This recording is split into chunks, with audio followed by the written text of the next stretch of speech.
All right, welcome to Witchpolice Radio. Living on the internet again, as always, because we live in a future dystopia where no one gets to leave their houses. But I have a guest on the show on this episode who has been on the podcast a few times in the past, but it's been a while. It's been a few years, and I'm glad to have you back on and talk about what you've been up to over the last little bit. So I think the best way to sort of start this off is if you want to introduce yourself, and then just we can go from there. Yeah. Okay. Hi. Thanks for having me back. My name is Pip Skid, or Patrick Okay. Skeen. And yeah, I don't know what just here. Yeah, just living, yeah, for sure. So I think that, like I said, it's been a while since you were on the show, and I've been listening to music for a long time, going back to back to Farm Fresh, I guess, really. And so you've been pretty active sort of over the past few decades consistently. The last thing that I know of that you did is the project you did with Rob Crooks that came out, I guess it was earlier this year. And is that the most recent thing that you have done, or do you have more stuff that's in the works at the moment? That's the most recent release, and as well as I'm knee deep in a new record with McEnroe, which is moving along pretty quickly. Cool. And I also have another album with Rob Crooks, a new one. Okay. That's pretty, in a similar sort of vein as It's Okay. Okay. As well as Rob and I have a record called Eat Crow. That's where we've him and I made probably 30, 35, 40 songs in the last, I guess, 6-year period. There was a 6-year period where, that ended a few years ago where we made quite a bit of music that just never came out. Okay. And so we've gone through and handpicked the ones that are strong, and I had always intended to put out this record called Eat Crow, right after him and I did the Synonym Tallest Poppy residency. Right, yeah. So there's a few songs off of that project that'll be on it. Since that project was, when we went back to listen to it to see if we should put it out, it was because it was a residency album where it was made so quickly. Mm-hmm. With a very specific concept in mind. It just didn't age like we'd like it to. And so anyway, I've recorded the majority of the vocals for that. So Rob's been chipping away at that. And I also have a record I made with Crab Skull about cool 3 or 4 years ago that I didn't put out.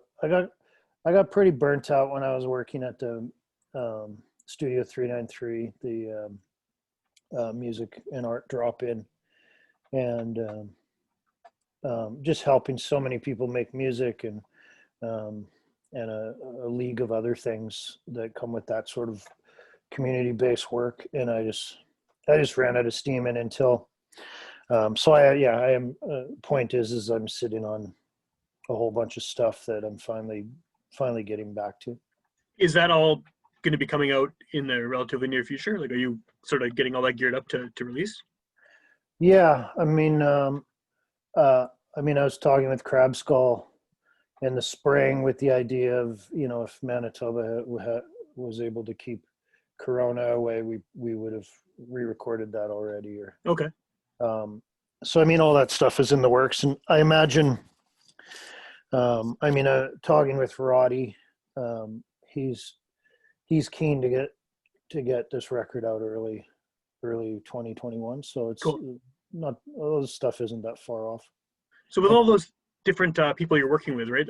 How, I'm trying to think the best way to ask this. How does your sound change in terms of working? If you're working with Rob, or you're working with McEnroe, or you're working with Crab Skull, they all have very different kind of approaches to making music.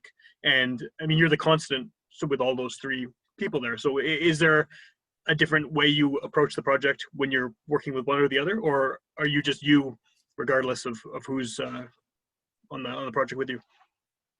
Yeah, um, the one constant would be I just I ask for just hundreds of beats to choose from, Okay. and whatever jumps out at me.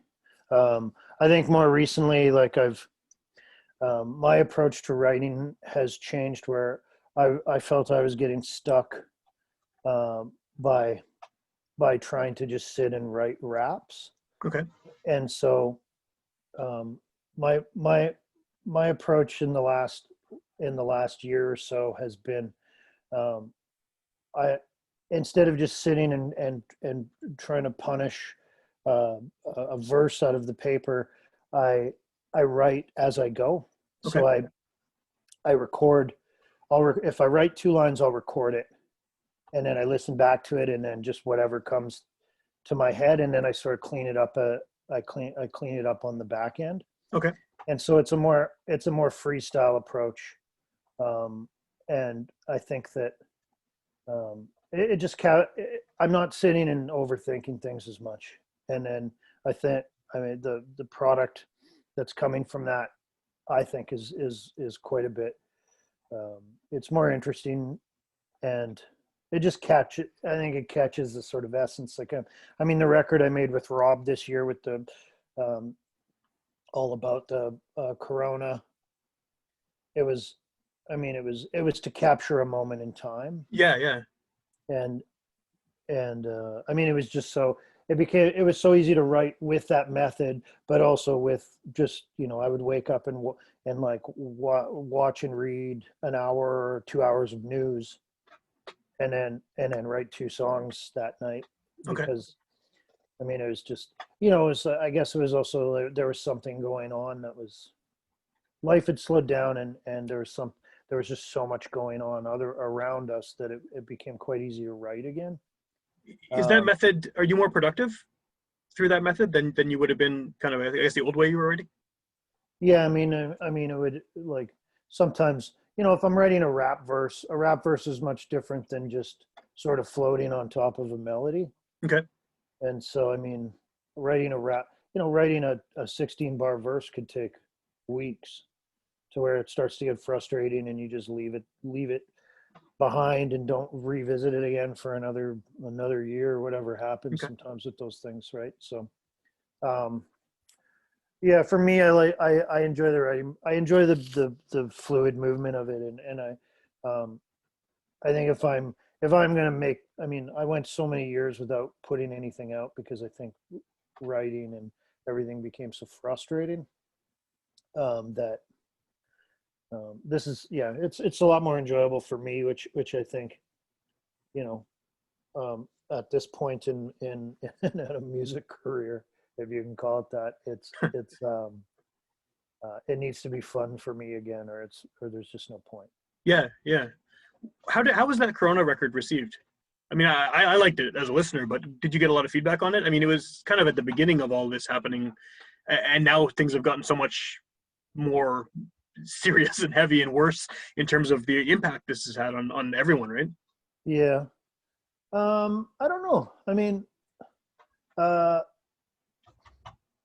that's a tough one because we didn't do anything to promote it, Yeah. Yeah. and so, which is always my is it Achilles heel? Is that the right term? Yeah. Yeah. Yeah. Yeah. I hate that shit. And like, I've net, and Rob did a little bit what he could. And I haven't even put it on SoCan yet. Yeah. I just like, that's why McEnroe was always, without McEnroe, no one would have ever heard my music, Right. Right. um, so without some sort of machine, or one man band behind me, I just like, I make a record, and then I'm done with it. Okay. I do have a video. There's Randy Frykis, who does Randy, I know him. Yeah. Yeah. Yeah. yeah, Great he's filmmaker. yeah, and he shot my Skid Row video years ago, and anyhow, um, him and I did a socially distanced shoot for Good Times off of that record, Okay. but we never excuse me, we never got a chance to finish all the B-roll for it because of Corona, and so we're sort of sitting on that, waiting until we can figure out a way to get some more shots. But Cool. aside from that, so I just don't know. And like Tom put it on Marathon of Dope, on up on their streaming services, and so I just don't see the numbers. I just Right. I know he sent us a little chunk of money when it first dropped. That's all right then. And Crooks text. I sent Crooks some money because we just split it. Yeah. And he was like, "That's the most money I ever made from a record," which was like, it was like $110. Yeah. Well, I guess numbers aside though, right? I mean, did people want to hear about the pandemic during a pandemic? That's what I was always wondering about that record is, you're talking about something that's so happening now.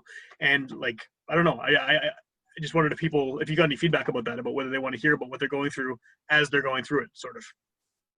Yeah. I mean, it's at the time, I think because it was so new and it was unfolding in front of us. My feeling was, well, let's get this record out quick and capture this moment in time. And I think maybe now, that would be. I think maybe now people are looking for more escapism. Yeah. No, that makes sense. Yeah. I mean, there was that I don't know, there was some stupid Netflix show or something that was just a bunch of people on Zoom. Yeah, I saw that. Yeah. It just I saw the half of the preview and it just gave me so much anxiety. I'm like, so I don't know. I mean, maybe. I mean, a lot of my news stuff is. I mean, it's. I mean, definitely a lot of Corona in there, and I write from a place of like anger and humor and frustration, and so a lot of the stuff that I've written since is, I mean, primarily anti-cop stuff, but there's lots of Corona shit in there too. So I mean, it's like just trying to detail the times, I guess. Yeah, that's all very, very timely subject matter for sure. You said earlier that once you're done with the project, you kind of just it's done, right? Do you when you put out music, or not even put it out, when you record music and write music, is it more of just you need to get it out of yourself than you want to put it out to other people to hear, or is it a bit of both? I mean, would you be happy releasing records only for yourself and just to do it for the act of expression? Well, I mean, yeah, no. I mean, how much work am I going to put in just to write? I mean, like with this the new record with McEnroe, where I really surprised myself, where you sit down and I often don't have a concept in mind. It's okay. I sort of let the music talk to me, and through consuming a bunch of media, something's gonna come out. But I where you surprise yourself and you're like, oh, that where the fuck did that come from? And that's cool. Like, and then I mean, when that happens, then you're like, well, it'd be cool for other people to hear this. Sure. And I mean, there was a couple instances with demos that I sent to Roddy that, where him as well was like,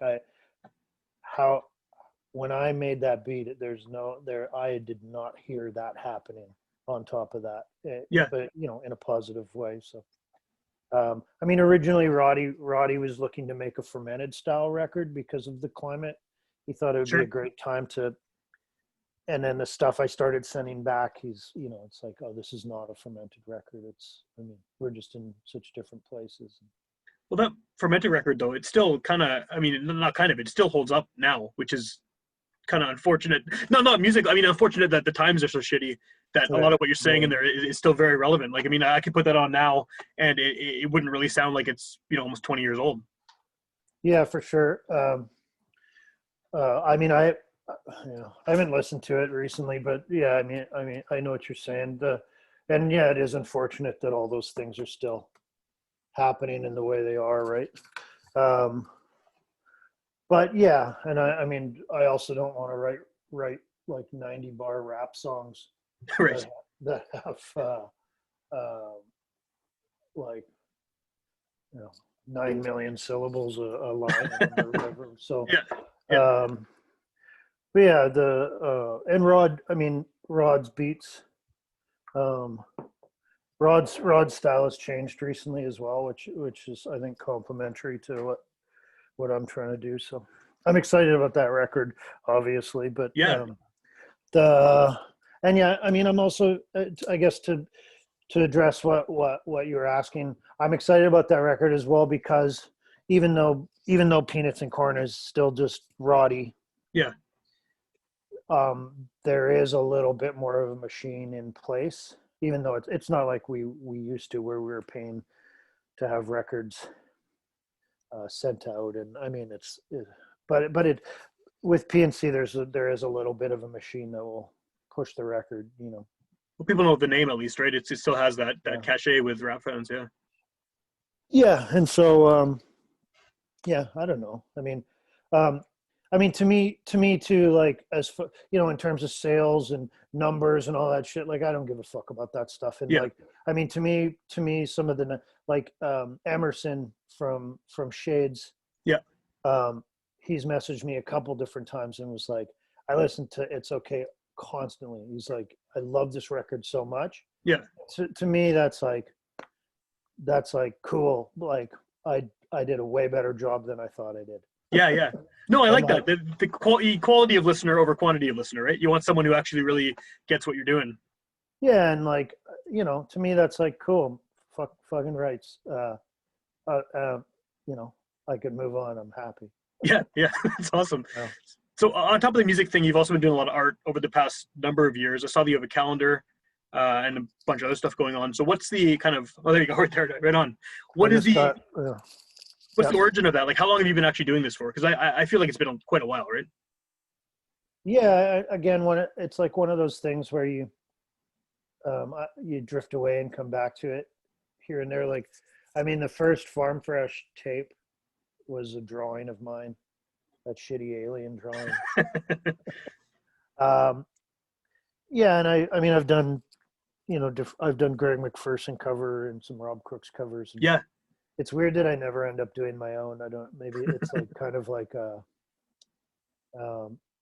yeah. It's like, I know it's common to produce your own beats, but I always thought if I was producing beats, I would want nothing to do with them, because I Right. would get so tired of them by the time. But yeah, the I mean, drawing was sort of my first outlet as a kid. Like, I was really into Spider-Man, and so I would just redraw Spider-Man comics. Okay. Um, and then I actually have a few comics kicking around that I made in the mid '80s. Like, one summer, I just spent the entire summer making like a wrestling comic, Okay. with characters I'd created, and then I have another one about a superhero who gets locked up in like a mental asylum. And And you still have these? yeah, and um, so yeah, I mean, it's been something I've always been at. Um, Tom DeHeater with Speed Dial 7, Yeah. at his parents' house in Belgium. There's an entire uh, wall of comics he made as a kid, Oh, like cool. all these weird Dutch comics, like thousands of them. Wow. Which is like, I mean, it makes a lot of sense when you know him as an adult, where he just can't sit still. He's always having to build or create something. Yeah, I mean, like, art has always been a big part of my life, and then when I started working for Graffiti Gallery as like a music instructor, um, around 2005, as a way to get more shifts, I started teaching art as well, Okay. which brought me back into like really, really spending a lot of time with it, which would, yeah. And so, you know, I mean, it's to sit down and write a song is a sort of torture. Like I mean, it sucks. I actually kind of hate writing music. Okay. It's I find it, I mean, with this new method, it's much easier, but it's like, it still sucks. Has It's it always been part that of way you. for you? Maybe when I was a teenager, not so much, because I just didn't know any better. I Okay. was just a like an idiot floating around. Yeah, yeah. But it, you know, I mean, from fermented on, it's just like, I mean, Sun Kill Moon has a song, like track number 8, I think it's called, which is just this entire song about how writing music is the worst thing you could ever do to yourself. Very relatable. But so with drawing or creating art, not always, but you know, there's just there can be for me, it's a bit more relaxing of a way to spend time in terms of creativity. Not always, like making this calendar, you know, the start where you're just sketching ideas can be fun, and then as you're trying to tune everything in, it becomes a nightmare. But Right. like getting any sort of project done. Yeah, when you start, it sounds great, and then by the time you have a deadline or whatever, it's it's the worst. Yeah. Yeah, Yeah. yeah. Are there certain things, like certain ideas that you have that just automatically, you know, this is going to be something you want to put onto paper versus putting into a song? Like, is it very equally divided that, or evenly divided that way, where, you know, this is song content, this is art content, or does it just sort of come out how it comes out? Mostly sort of just comes out. Like a calendar is obviously a really tangible sort of thing. Yeah. I mean, but then, you know, then I struggle. Do I have a concept for it? You know, is it adult content? Is it going to, you know what I mean? And so Yeah. then you have to sort of pin all those things down. Um, but I remember Crooks talking to me after I had a piece up at a graffiti gallery exhibit, which was based on um, those like chainmail.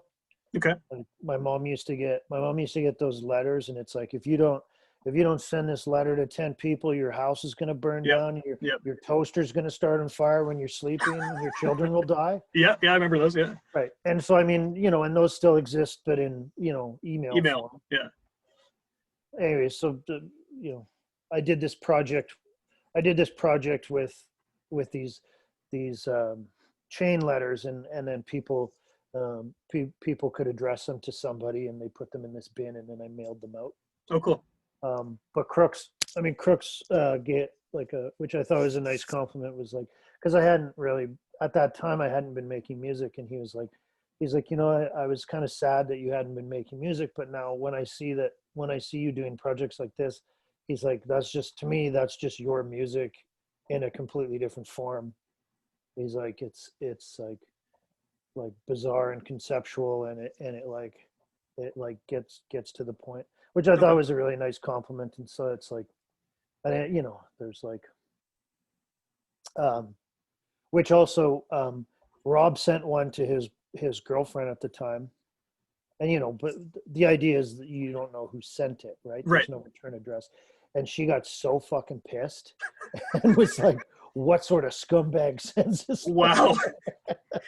to her? She got so mad that Rob finally had to like tell her that it was this thing. That's awesome. But there were a few, like, he would send me screenshots from Facebook and stuff of people who had received them. Yeah. Like, what fucking asshole sent me this letter? Go fuck yourself. That's great. So I mean, you know, again, like, I couldn't hope for a better result Yeah. than having people mad on Facebook about Yeah. it. That's an accomplishment for sure. Do you feel like it's the same kind of like the art, like we said, Rob had mentioned about how he wasn't sad that you weren't making music anymore because he saw that kind of creativeness in this other project.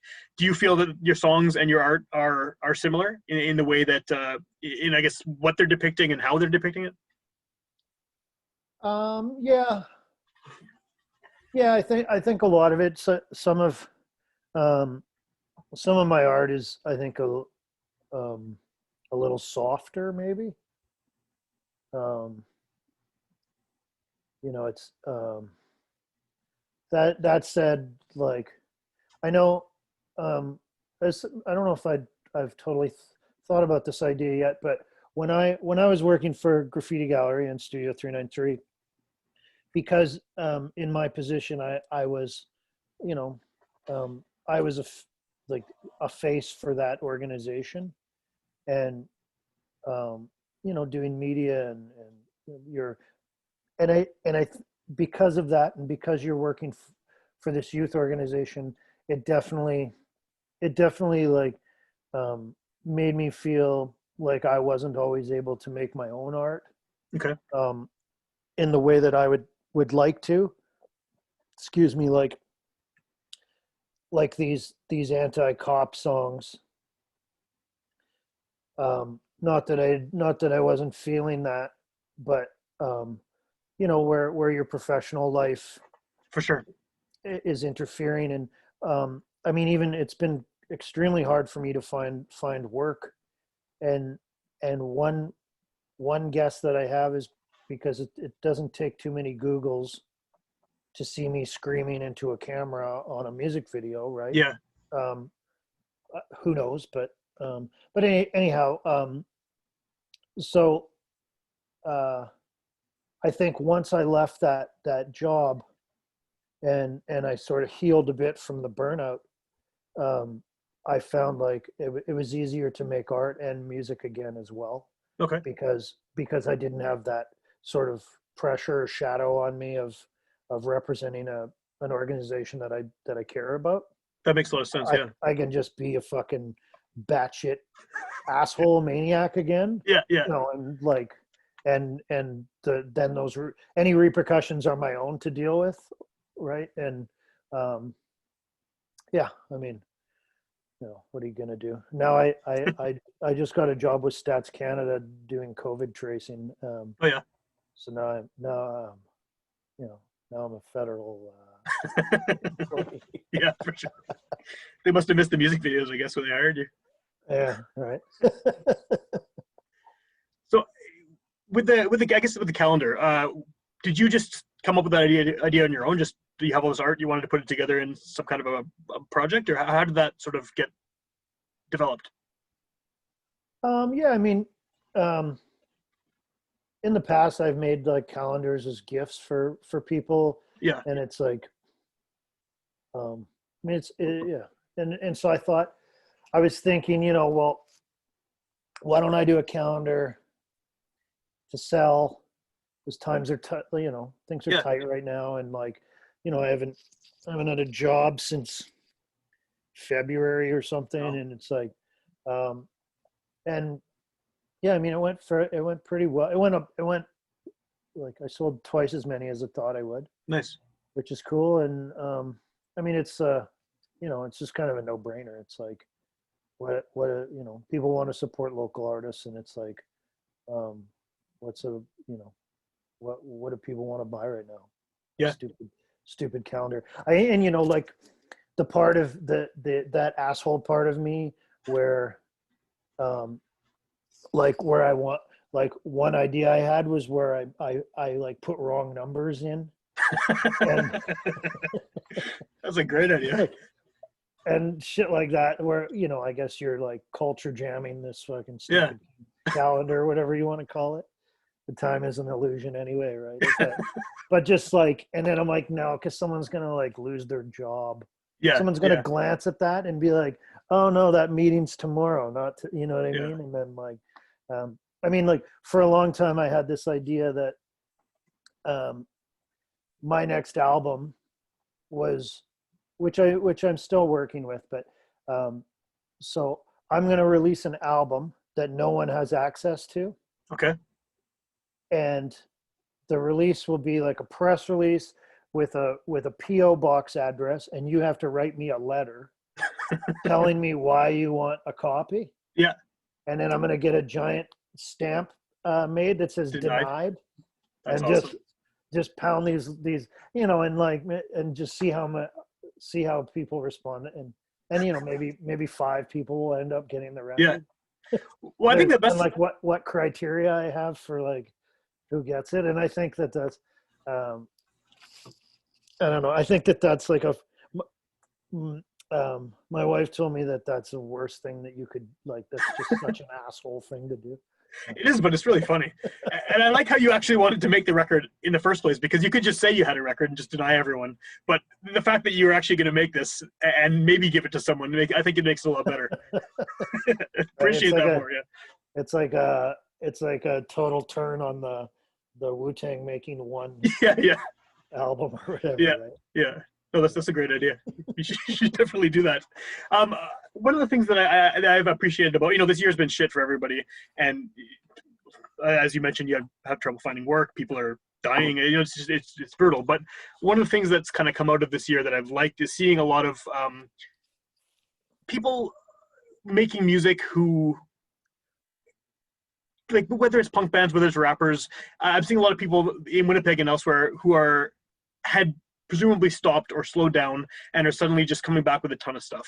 And it's a lot of people who are, maybe you think they're too old for their genre, whether it's a punk band and it's a guy in his 40s or 50s or older. And I mean, even rap labels like Saskatoon Folk Rap Records with Rob and with Epic and all those guys, they're all releasing new music again. And it's really cool that it seems to have kind of sparked creativity, not so much in the younger audience younger group of musicians that you think would already have that, but in like sort of an older generation that had slowed down or even stopped completely. And it seems like for whatever reason, this pandemic has inspired that. I don't know if you've experienced that either, but it seems like people 35 to 55 are making more music or more better music than people who are in their 20s right now. And it's a weird phenomenon. Yeah, Honeycutt putting out his birthday list of Yeah. all his favorite songs of 2020, like, absolutely, like, I think with like older rappers for sure, like when I go into the like iTunes music library, and it's like 9 out of 10 times you just punch an old rapper's name in, like where I'm like, oh, I'm going to listen to that record from the 90s they made. Yeah. And they have a new one from this year I didn't even know about. Yeah, for sure. And I listen, and 7 out of 10 times it's not bad. Yeah. Or really fucking good. Yeah. And like, yeah, if nothing else, I think like, this year has been the best year for music and as long as I can remember. Yeah, which is bizarre because there's no shows and there's no, yeah. But yeah. I think maybe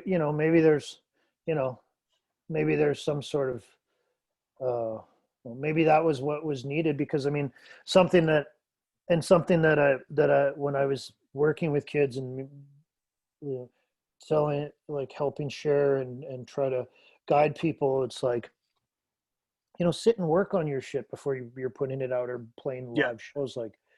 Like really practice all that stuff first. And so there's a bit of an element of that, I think, too, with like seasoned people putting out better music. And and also I think there's a little bit of a desperation too, right, where it's like, holy shit, how do I sustain this and people, as useless and stupid as people are, humans are adaptable. Yeah. To a fault, but yeah, I'm very happy with them, like, music this year. There's so much good music. It's great. Yeah. It's surprisingly great, because last year was fine too, but I always make my list of like my favorite local albums every year, and I have to get on that soon because it's already December. But last year I had some really good choices. This year I have too many to decide from. Like, I don't even know what my order is going to be, and that's just locally.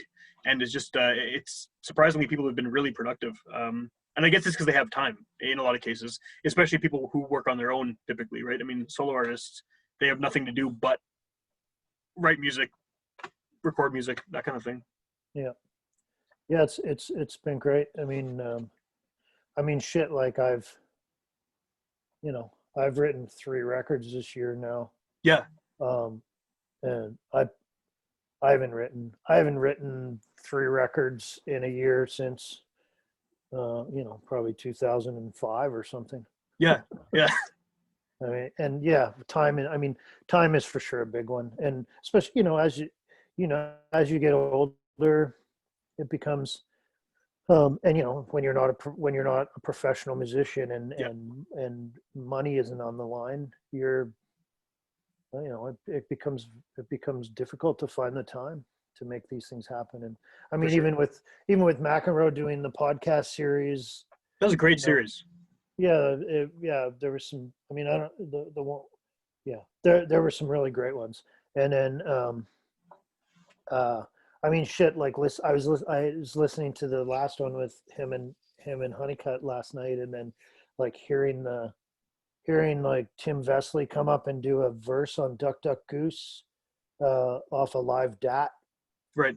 with us in like '95 or whenever that was. I was just like, you know, I don't remember that happen, and it was just like, and yes, there's been some good ones, um, but that, and then I mean, Roddy's was shooting to make like 4 new records this year, and like, Yeah. uh, yeah, I mean that wouldn't happen if, you know, Rod works like 12-hour days, For man. sure. Yeah. Yeah. Yeah. Yeah. It's weird. It's a weird benefit of being in a situation no one wanted to be in the first place. Right.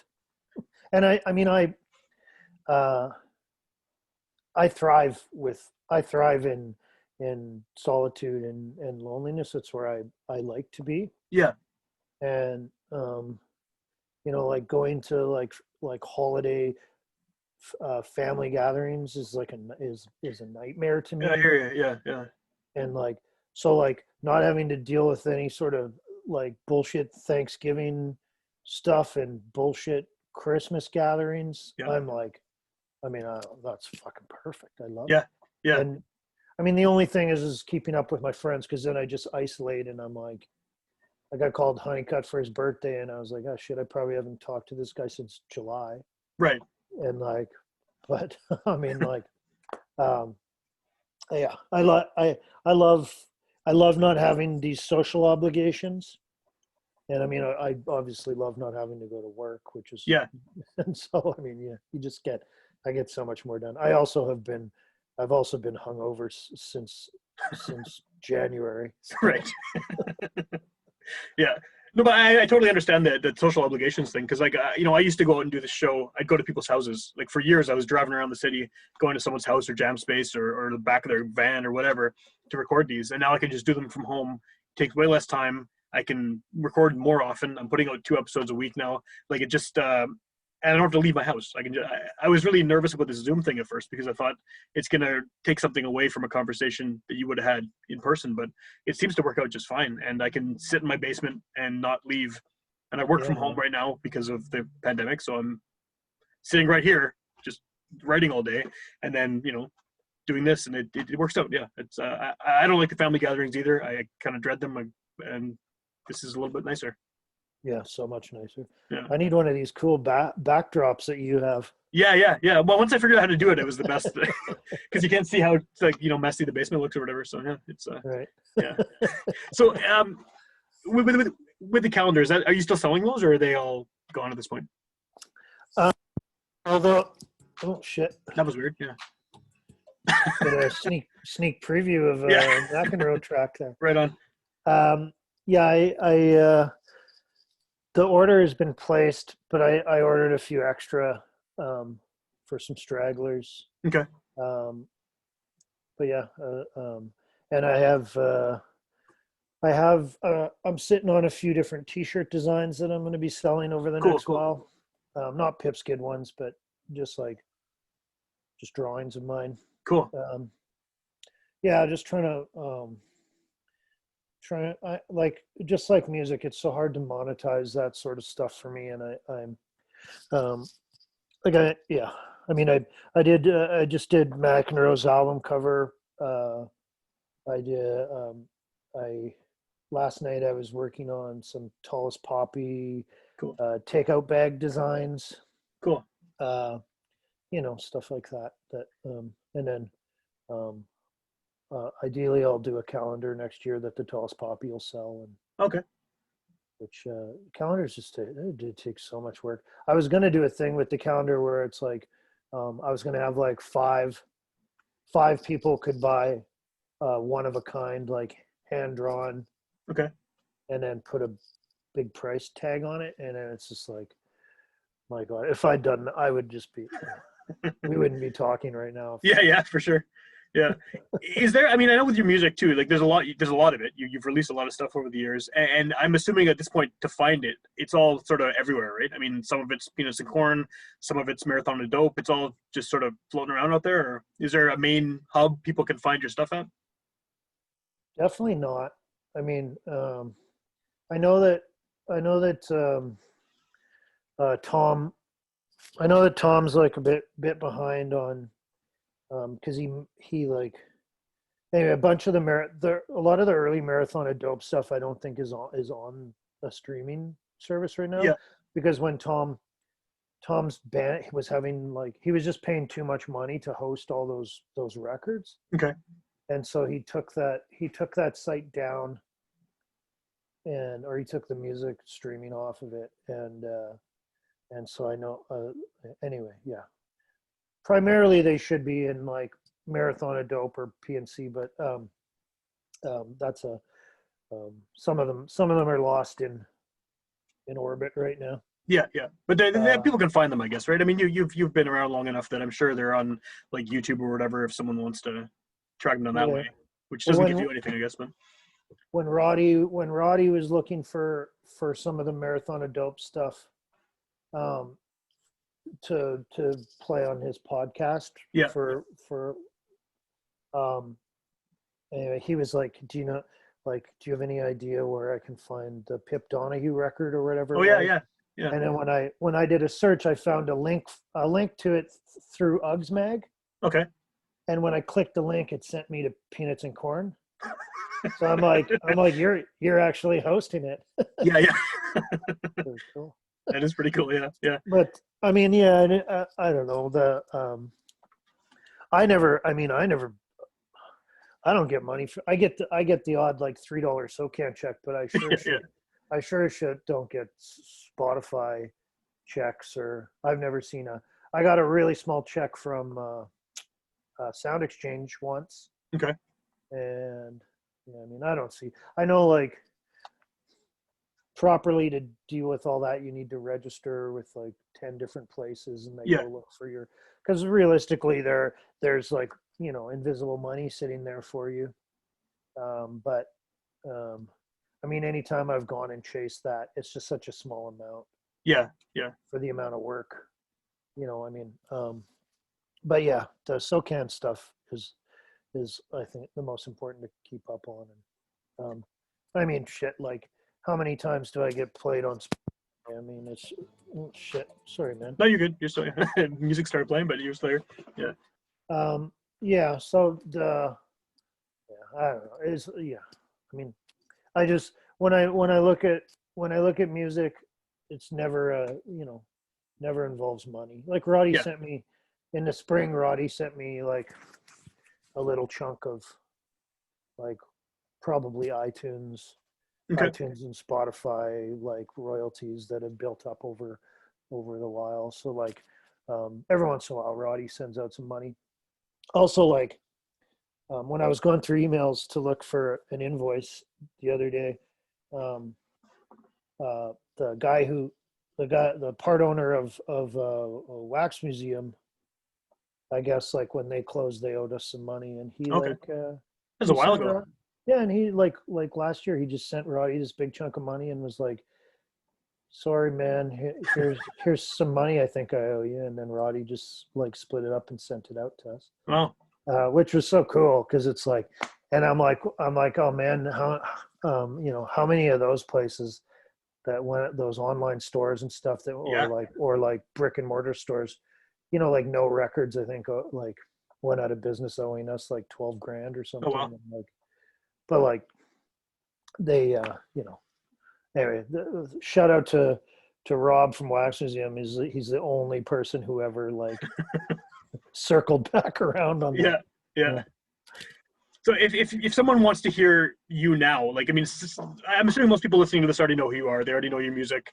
They're already familiar with at least something you've done. But if they're not, if someone just subscribes to the show and listens to every episode, and this is their first encounter with your stuff, where would you send them? Like, what would you direct them to as far as like, is there a definitive Pip Skid album, or one that you are the proudest of, or one that you think kind of best defines what it is that you do?